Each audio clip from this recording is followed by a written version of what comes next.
Good morning, good afternoon, good evening to all of you. This will be my third video. As you can see, I have my hat turned on the correct way, so obviously I'm much more woke today than I was earlier. So I'm going to try to continue the series. This is the third video which I'm shooting concerning the white matrix.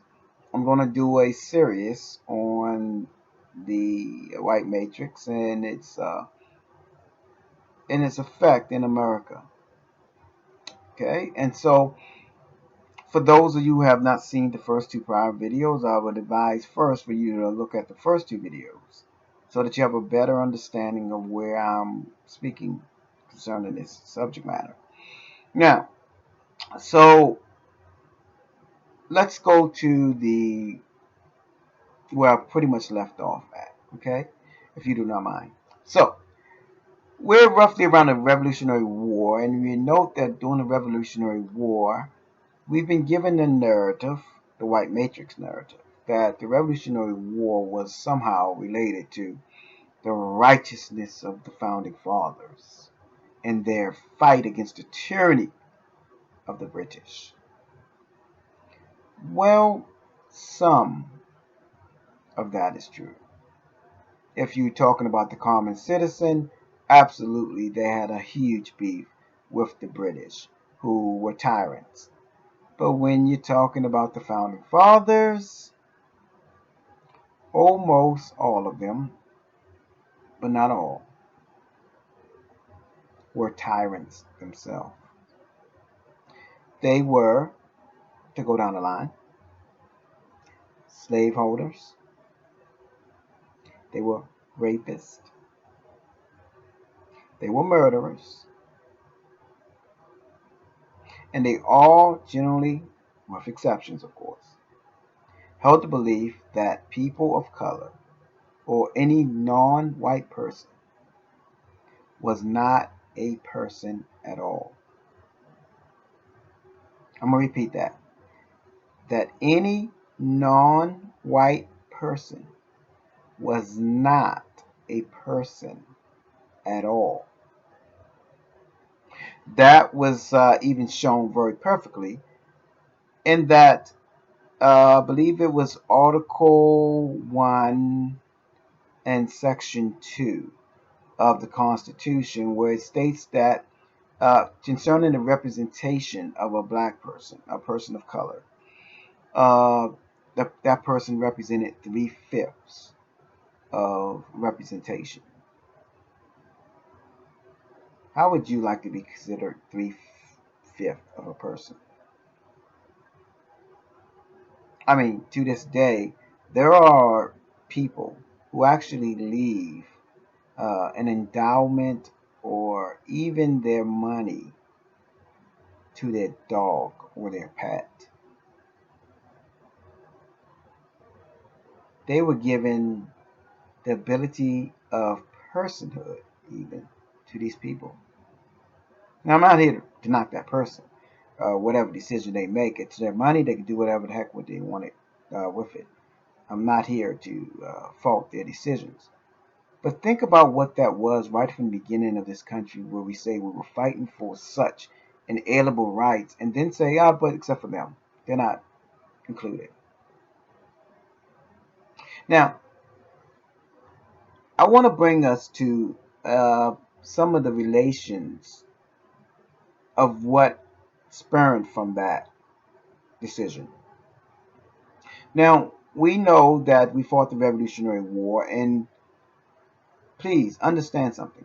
We did not, in the United States, win the Revolutionary War. We did not.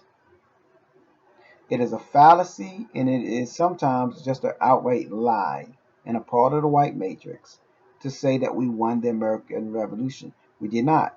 We fought the British to a standstill kind of situation, and to subsequently to where the British left, and the British came back in the War of 1812 to finish that situation off.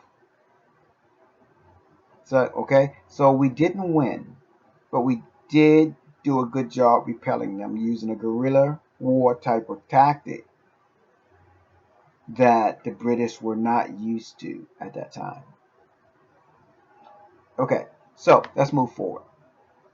So we fight the Revolutionary War. Yay, yay, we supposedly won. And then what do we do? Did we write a constitution, a big constitution, the one that which we have supposedly now, and then include everybody and say, hey, we've all won our independence, we fought hard, we won, let's enjoy our freedom under our declaration? No. Well, you heard me talk about the Three-Fifth Law. You didn't hear me talk about the things related to those who sought their release from tyranny and slavery. How many of you are aware of the Fugitive Slave Law of 1793? Okay, for those of you who are not aware, we know that basically they did not make or ratify a Constitution of the United States until 1788, okay, which was 12 years after our independence, if you will. Once we got that in 1788, we had many different discussions on how, as a country, we'd move forward, or at least white people did, or those in governing in charge did, on how to proceed forth with such things such as slavery, such as property rights, such as other things. Okay, and what they came up with was this. Well, 5 years after that 1788 signature, they said, you know what? We got to deal with the slave situation. So, of course, they let the slave free in 1793 and said, oh, hey, you guys are equal to us, right? No. In fact, they confirmed in 1793 something called the Fugitive Slave Act, which the government would actually pay for runaway slaves to be caught and be brought back to their slave owners. How's that for, well, you're included in the Constitution? Not only that, you can continue or even into the 1850 Act, Slave Act, which also continued its policies on doing this. And time would not even permit to talk about Roswell and to talk about Roswell rather, and to talk about Black Wall Street in Tulsa, Oklahoma, where black businesses, despite all of the things that were done against it, that black business became as big and more powerful than most white entities and business owners. What happened to them? They were bombed, they were murdered, they had their property seized, and no one was thrown in jail. There were no reparations for having done so. And you can continue on and on and on. You can continue all the way up into, and even exceeding, of course. You can go all the way up into Ronald Reagan, who under Reagan, they increased drugs. They pumped drugs using the CIA and bring in drugs using the Italian mob and pump them into the black community. And even though drugs had gone down consistently over the years, Ronald Reagan declared a war on drugs. And where were the drugs at? Oh, they were in the black community. So now people who have been victimized for 400 years are now being arrested for putting something in their own bodies to help self-medicate themselves. Of course, the blacks didn't own planes. They did not own plantations of drugs. They did not own any distribution centers. They did not own any of those things. And yet here or all these things in their neighborhood. But you would say that there's no systematic racism. And I, again, understand that a lot of this is not systematic racism. Yes, there's systematic racism. Not going to disagree with that. But a lot of this is simply the white matrix. And for those who do not understand the difference, racism is pretty much predominantly on, hey, it's your race, it's the color of your skin, it's the whatever, what country you came from, or continent even. All of these things are forms of racism. Yes, got it. However, the white matrix can include anyone of any race. It just so happens to include mostly whites because it's mostly whites that implemented it in the first place. Okay? So just understand that. Now, all of these things which I just talked about were just the origins of the white matrix. And so, if you go into the common household today and you said, hey, it's December 20th, you were going to probably see people say something about, well, we're getting our presents together to celebrate Christmas, or, we're out shopping to get presents, such other things like that. Within a certain amount of time, say 5 days later, which is December 25th, you can expect that most households are going to have gifts underneath a tree. Now, if there are children inside of that household, almost to a household, sure there are exceptions, but let's generalize it just for the sake of argument. By far, in a generalization, those children would have been told that some mythical character called Santa Claus somehow came down a chimney, even if you don't even have a chimney. And based on the merit of their behavior during the year, they're going to get a present or more, depending on whichever household the person's at.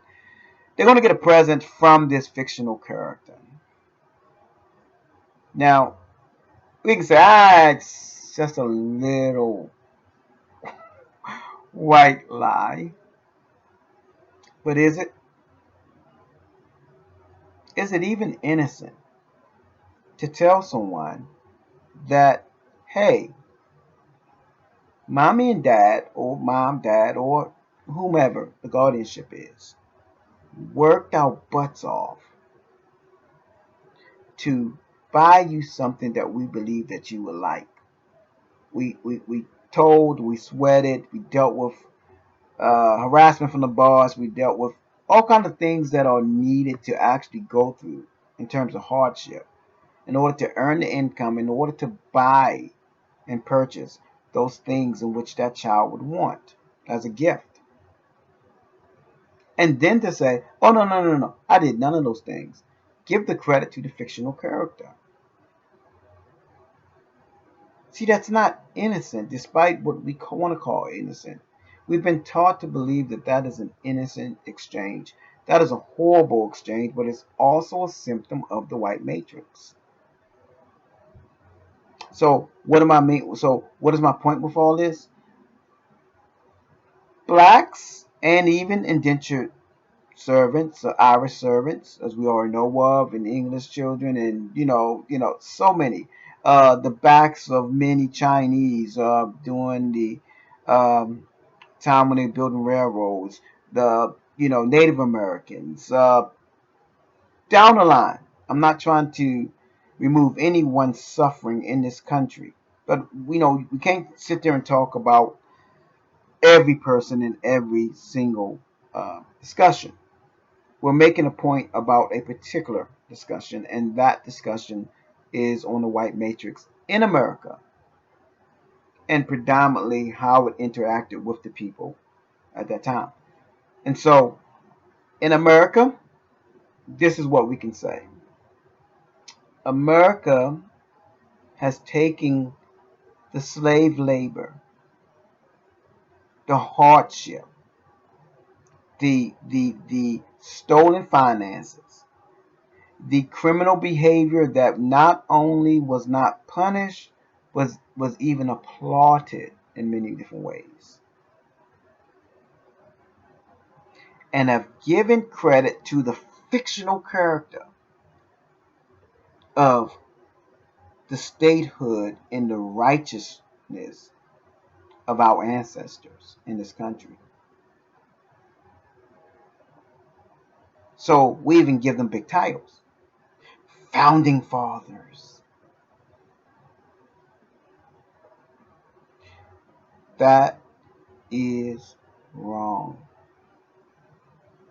And many children to this day are taught the same lie and illusion, because even that is a continuation of the white matrix. So, how does this interact with where I'm trying to go with the white matrix? And how can we resolve and even dissolve the white matrix? Well, I'm going to discuss that in the next video. The next video I'm going to actually come out with will show much more clearly, I hope, that blacks in this country should have one aim and one aim only. That aim is to garner and pursue wealth security in this country. Why wealth security? We're going to show you why in the next video I make. Until then, shalom, paka paka. Have a wonderful, wonderful day. And thank you for reviewing. And also, please share, like, comment, whatever you want to comment on. That it's all fine. There's nothing you can say to me, positive or negative, that's going to change the fact of what I'm saying here. I just ask that you please be respectful. I will certainly be respectful towards you. And please include information that you believe that can refute what I'm saying.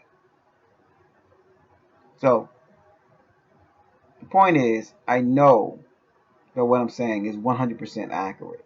There is no one to be refuting what I'm saying.